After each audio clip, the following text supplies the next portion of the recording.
I will share two of the many unforgettable moments in my years visiting partners while working with PWRDF. Both stories relate to gender-based sexual violence against women. In 1999 in Chimaltenango, Guatemala, at a PWRDF meeting with partners Sebepka and a group of women were displaced by the country's civil war during the 90s. Women were speaking of the reasons for the gender work and rights work within the post-conflict context.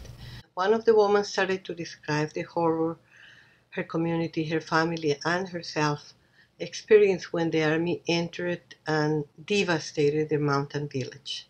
She described how for days they were um, ready to flee, pending the alert given by the nearby villages through a smoke signal, and how when the army detected the alarm system and stopped it, the community lost communication and found itself under attack. Running and hiding, some escaped, many others died. Women were raped, including her, she revealed. While she shared, silent tears came to many eyes, and after other women also shared what happened to them, adding that some men and women also witnessed everything, powerless. It was the first time the women had disclosed this to anyone. In 2004, at the American Indigenous Network Conference of 300 participants from around 20 countries, I was moderating a panel on the protection of children, and women were giving testimonies. A woman, I remember, with a colorful red dress, took the microphone to disclose with anger the sexual abuse she had suffered when younger and how difficult her life was after this. She had never spoken of this before. After her, others shared similar stories. One of the panelists experienced a crisis.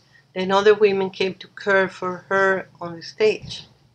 The panel ended in a ritual of singing and smudging of medicinal herbs. It was a shocking, revealing, and healing moment for all.